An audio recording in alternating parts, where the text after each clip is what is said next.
The sun was sinking low over the outskirts of the city, spilling long shadows across forgotten alleys and empty lots. It was one of those places people pretended didn't exist, a stretch of broken glass, rusted cans, and silence. Officer Ethan Cole had been driving the back roads for years, patrolling the areas most had given up on. But that evening, something felt different. His radio buzzed with static, and the air carried the faint, haunting sound of a whimper, not loud enough to be sure it was real, but strong enough to make him stop the car. He stepped out, scanning the wasteland behind an old warehouse. The smell of rot and burned plastic hung heavy. At first, he saw nothing but heaps of trash and old rags. Then, in the corner of his eye, he caught a flicker of movement, something small, fragile, half hidden beneath a torn blanket near a pile of garbage. His heart began to pound as he walked closer. And there, lying still on the dirt, was a little girl, her skin paper-thin, her limbs no thicker than sticks, her hair tangled and gray with dust.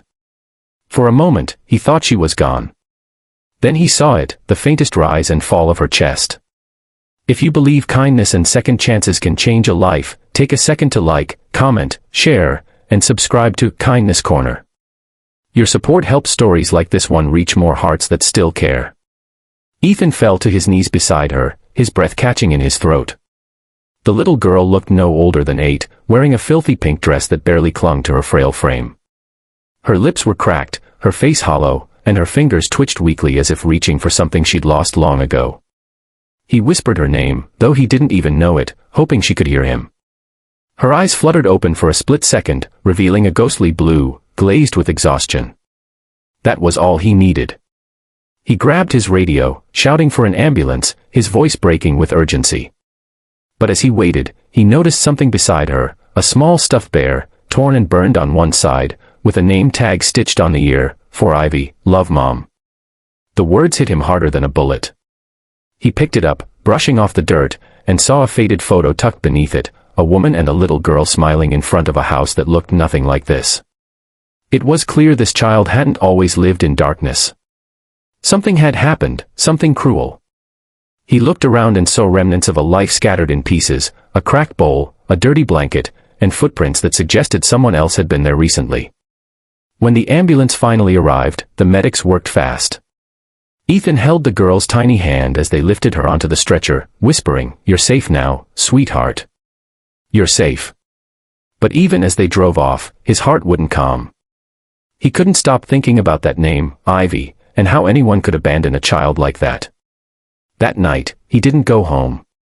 He stayed at the hospital, waiting outside the pediatric ICU, staring at the lights above the emergency doors. Hours passed before a nurse came out and told him she was stable but severely malnourished, and had been surviving on rainwater and scraps for who knows how long. Ethan didn't sleep. He sat beside her bed, watching the monitor beep softly, his mind racing through every case file, every missing child report.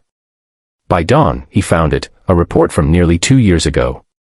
Ivy Malone, age 6, missing after her mother was last seen fleeing an abusive home. The mother's name was Claire Malone. There had been no trace of either since. Ethan's chest tightened. Somewhere out there, a mother might still be searching for this child. Or worse, she might not even know her daughter was alive. Days turned into weeks. Ivy slowly began to recover, her cheeks filled out slightly, her eyes gained light again. But she barely spoke. Sometimes, when she was half asleep, she mumbled words like "mommy" and "don't hit." It broke Ethan every time. He promised himself he wouldn't stop until he found answers. One afternoon, while combing through old reports again, he received a call from a nearby shelter. A woman had been found wandering the outskirts of the city, thin, bruised, and muttering about losing her little girl in a fire. Ethan's hands trembled as he asked for her name. The woman whispered, "Claire." When he walked into that shelter, Claire looked like a shadow, hair matted, eyes empty, hope long gone. But the moment he showed her the photo he'd found by Ivy's side, everything changed. Her eyes filled with tears that rolled down her dirt-streaked cheeks, and her knees gave out. She clutched the photo to her chest, sobbing, "She's alive. My baby's alive." Ethan could barely speak as he nodded. For a long time, they both just cried, a mother who thought she'd lost everything, and a man who refused to let her story end that way. The reunion at the hospital was almost too much to bear. Ivy's eyes widened when she saw the woman standing by the door.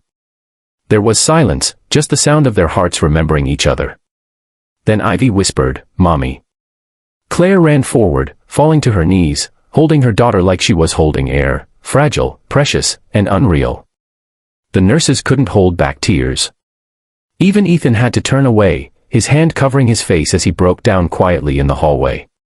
For years, he had seen pain, loss, and cruelty, but that moment reminded him why he'd put on the uniform in the first place. If this story touched your heart, please like, share, and subscribe to Kindness Corner. Let's remind the world that compassion still exists, and that one act of care can rewrite a life. Before you go, tell us in the comments, what would you have done if you were Officer Ethan? Would you have stopped the car that day? As Ethan walked out of the hospital that evening, the sky burned orange again, just like the night he found her. But now, instead of silence, he could hear laughter echoing softly from Ivy's room. And for the first time in a long while, he smiled through tears, knowing that even in the darkest places, kindness still had the power to breathe life back into the world.